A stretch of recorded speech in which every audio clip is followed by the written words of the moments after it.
عندي البيريد. عندك اسم الله عليكي. عندي البيريد. عندك البيراميدز وبقيتوا تقولوها عادي كده مفيش كسوف ولا هي معروف ان هي دي حاجه طبيعيه وفسيولوجيه بس بقت تتقال عادي كده. ده انا لما بروح للصيدلي بيبقى عندي اسهال بتكسف اقول له عندي اسهال، بقول له بطني ماشي عليا شوف لي اي مطهر معه، وانتوا عادي كده. انا لما بعمل كده بتنفس مفيش حاجة ما بتوجعنيش. خلاص بلاش تشدي قوي، خلي الشهيق والزفير يعني حاجه بسيطه كده بس خلاص كل اي حاجه هتبقى تمام وزي الفل. هو تقريبا النفس بيدخل من حته بيطلع من حته تانية، فعشان كده الوجع هو اللي في ايه. مش يا جماعة مش عارفه، انا دي تاني مرة في حياتي اكون موجوعة قوي كده. اخر مرة كنت موجوعة قوي لما عملت لكم فيديو كنت لابسة نفس التيشيرت. ايه الصدفة دي؟ تفتكروا التيشيرت دي لعنة البيريد مثلا؟ مش مهم كنت لابسه ايه، المهم انت بتقولي ايه. هو انت كل ما بتتواجع ان البيراميدز بتعملي فيديو؟ يا نهار اسود، ده انت هتقضيها فيديوهات العمر كله بقى بالمنظر ده. احنا رايحين فين؟ ما تبقيش لابسه لي 15 جلابيه وثلاث بناطيل 5 تلبسه. ايه ده؟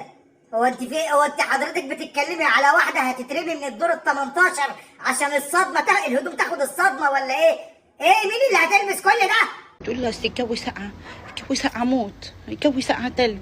هو الجو ساقعه بس برضه ما يستاهلش كل اللبس اللي حضرتك بتقولي عليه ان حد ده هيجي لها اختناق من اللي لابساه حضرتك، مش هتتدفى كده. وتيجي تقولي لي اصل جوزي بيبص بره، جوزي بيبص بره، جوزي بتاع نسوان. اهو اللي هيبص عليهم برضه هيبقوا سقعانين برضه، هيبقوا نفس القصه لابسين، ما هم اللي بره ستات واللي جوه برضه ستات. ولا انت حضرتك بتتكلمي على عينه تانية؟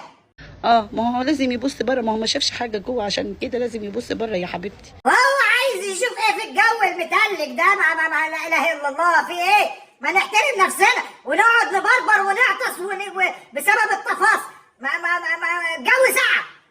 اسمعي مني، مش عارفه تعيشي دور شاكيره ما تعيشيش دور امينه رزق، ابوس ايدك. طب وحضرتك بالبلوفر اللي لابساه لغايه زورك ده عايشه دور شاكيره يعني ولا ايه؟ ما هو معلش اهو، ما هو دور زيبه اهو، اللي كانت في سنبل لابسه البلوفر هيخنقك. وللعلم بيبص بره من وراك وقدامك، حتى وانت خارجه معاه يقعد يبص كده على الستات كده بعينه بطرف عينه كده من وراكي. صدقيني انت هتخسري يا حبيبتي. طب يعني كده طفس معاها مش معاها بيبص يعني، طب هتعمل له ايه تاني؟ تقلع بقى ويجي لها روماتويد والتهاب مفاصل عشان خاطر هو طفس؟ ما كده بيبص، هتعمل له ايه طيب؟ غيري من نفسك واقلعي كده وبحبحي وخدي راحتك في بيتك وقدام جوزك مساحتك وانت براحتك. لا البنت خبره بصراحه يعني خبره.